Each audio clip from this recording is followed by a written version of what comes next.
Guys, and welcome. This is to serve as a general overview of the SOAP primary source analysis of John Smith's general history.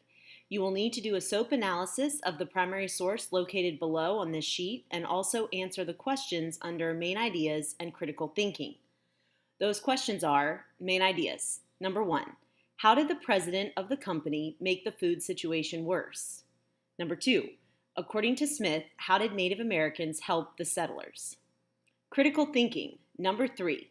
In the excerpt, Smith explains the generosity of Native Americans. What does this indicate about how he viewed events in the world? Number 4. Why did Smith think the colonies started off so poorly? Now I will read the bottom excerpt.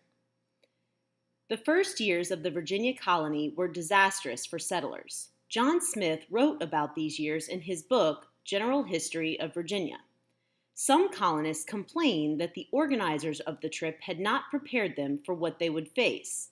In response, Smith tried to explain why the colony started so poorly.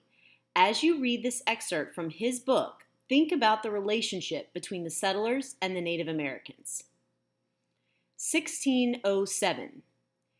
Being thus left to our fortunes, it fortuned that within 10 days scarce 10 among us could either go or well stand, such extreme weakness and sickness oppressed us. And thereat none need marvel if they consider the cause and reason, which was this. While the ships stayed, our allowance of food was somewhat bettered by a daily proportion of biscuits, which the sailors would pilfer to sell, give, or exchange with us. But after the ship left, the men received less. The president of the colony stole for his private use oatmeal, sack, aquavitae, beef, eggs, or what not, but the kettle. That indeed he allowed equally to be distributed, and that was half a pint of wheat, and as much barley boiled with water for a man a day. And this having fried some 26 weeks in the ship's holds contained as many worms as grains, so that we might truly call it rather so much bran than corn. Our drink was water, our lodgings castles in the air. With this lodging and diet, our extreme toil in bearing and planting palisades so strained and bruised us, and our continual labor in the extremity of the heat had so weakened us, as were cause sufficient to have made us as miserable in our native country or any other place in the world from May to September. Those that escaped lived upon sturgeon and sea crabs. 50 in this time we buried.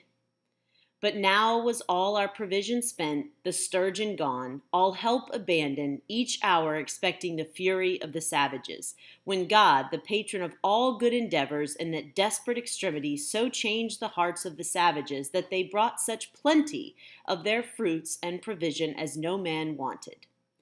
First, the fault of our going was our own. What could be thought fitting or necessary we had, but what we should find or want, or where we should be, we were all ignorant, and supposing to make our passage in 2 months, with victual to live and the advantage of the spring to work. We were at sea 5 months, where we both spent our victual and lost the opportunity of the time and season to plant, by the unskilful presumption of our ignorant transporters, that understood not at all what they undertook.